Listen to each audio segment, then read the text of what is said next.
Good evening, everybody. Thank you very much for attending. So tonight we have a couple things we want to talk about. We're going to talk about what a robbery is, the definition. We're going to talk about some of the resources that we have. So what is a robbery? Because some people said, you know, my house got robbed. And houses don't get robbed, they get burglarized. So people get robbed. So a robbery is the felonious taking the personal property of another person from their person or immediate presence by force or fear. And so that could be an armed robbery with a weapon. A weapon could be a handgun, could be a knife, could be a baseball bat. Or it could be a strong arm robbery where somebody grabs somebody by force and takes their property. Also under the robbery category is carjacking, something that's, we actually had one of these in the last several months. So in Palo Alto, we've had about 20 robberies since September 20th of 2010. Of that 20, we made arrests in 6 cases. We made 8 arrests. We're still investigating the other cases.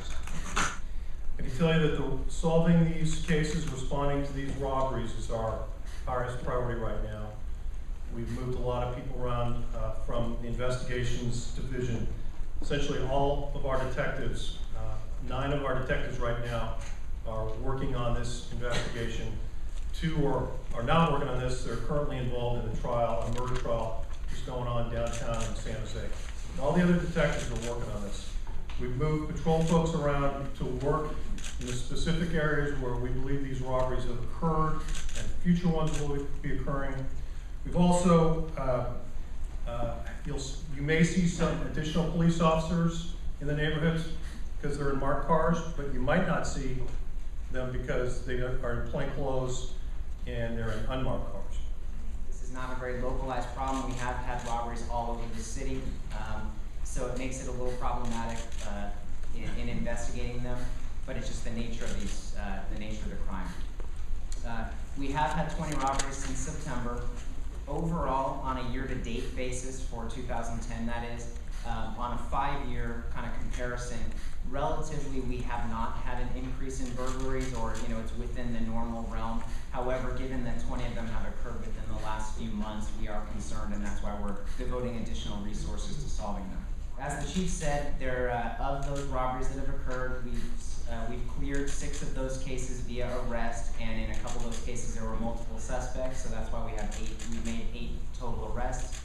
We do anticipate others forthcoming. As the chief mentioned, the specifics are actually quite varied in these cases. They're all over town. The suspect descriptions have varied.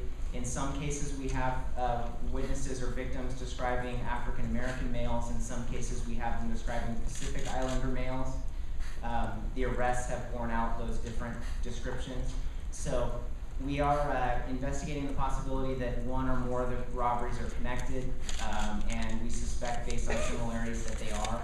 However, we haven't eliminated the possibility that there's several different groups or several different individuals out there. That we pride ourselves here at Palo Alto Police Department in being thorough and devoting whatever resources are necessary to solving cases.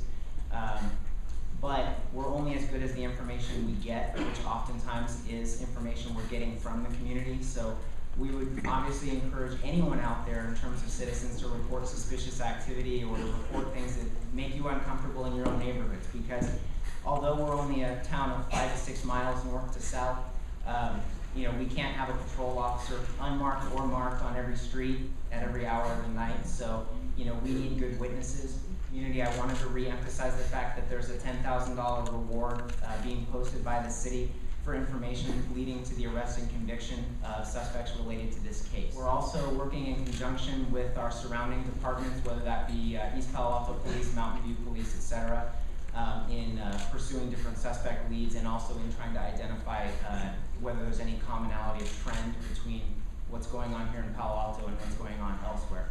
Generally what's happened, in fact in all these cases what has happened, is there has been one single event and the person runs away.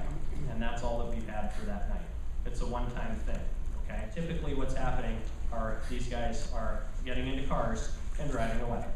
They're not hanging out in your neighborhood, they're not hiding in your backyard, they're not lurking behind your fence. They've committed the crime and they've left, and they've tried to get away as quickly as possible so that we don't find them. And thus far, in 14 of those 20 cases, they've been successful, unfortunately. Remember that we're here to answer your calls for help, and if we don't get that call for help, we're not going to know that you need it. And so the best way that I've found to communicate to people when you should call and when not to call is that you should, in my opinion, trust the little hairs on the back of your neck. And if the little hairs on the back of your neck stand up and you think to yourself, that just doesn't look right, that's when you pick up the phone and call the police and let us figure out if it's something that looks right or doesn't look right, if it's something that's criminal or something that's not criminal. That's our job, it's what we're trained to do, and it's what we do very well. One of the things that we train our new officers is to try really hard not to justify abnormal behavior. Okay, so if you see a guy walking down the street, for example, and trying every car door, okay, that's not a time to immediately think, you know what, he's probably an auto burglar, but you know what, he looks like a good guy, he probably just forgot where his car was parked, etc., etc., etc. Okay, trust those hairs on the back of your neck, and when you see suspicious behavior, call.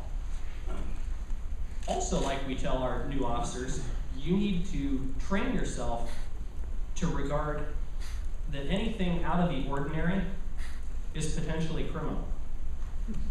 Okay? So you all have lived here a long time. You're familiar with your neighbors. You're familiar with the cars that drive down your street. You're familiar with who walks their dog at certain times of the night. You're familiar with who hides in the bushes and who doesn't. Okay? So when you see something that seems abnormal and out of the ordinary, that's when you pick up the phone and call the police. We don't really know enough to say one MO attributed to all 20. I can say based on the times involved and the type of victims we've had, generally speaking, we've had more female victims than male victims. Generally speaking, they've been late at night or very early morning hours. So I can say in terms of, from a crime prevention perspective, if you're trying to identify an MO to try to make yourself less likely to be a victim, then I would say the same would apply in this circumstance. I would apply the other 364 days out of the year, which is that if you're going to be out, try to be out not by yourself. And if you're going to be out, try not to be out at 2 o'clock in the morning when there's no one else around to see or hear what's going on. But I do want everyone here to understand that these guys are bullies. Okay, think back to your childhood, the traditional bully. These guys doing these robberies are in your face, gun out, and they mean business. So it is a serious matter. What I would recommend, be aware of your surroundings wherever you go. Sandra's saying, give up your property. It's not worth it to fight or resist. Be a good witness, and just be aware of your surroundings. Talk to your neighbors. When you're driving home with somebody, talk about it. This thing is subsided. It will subside. Just like Lieutenant Wong said, if someone passes me, I always look over my shoulder if it's late evening to make sure they're still walking away. I think on one of our robberies, the person passed them, or a couple of them came back at them. So as a woman, that's what I do just naturally. As a woman, you have to be, you're almost a victim just because, by virtue of being a female. But don't make that mistake and don't think that you can't protect yourself. Be assertive, look them in the eye, make sure they passed you, look around. I don't walk by cars where a van that's running or a car that's running, I cross the street. If the side door's open, I go around. If I'm not comfortable and the hair in the back of my neck, I think Zach Brown said that, I go home. I say, this is not comfortable. If I'm not comfortable, I react to that. My body is telling me something. This is for women and men. We had a homicide downtown.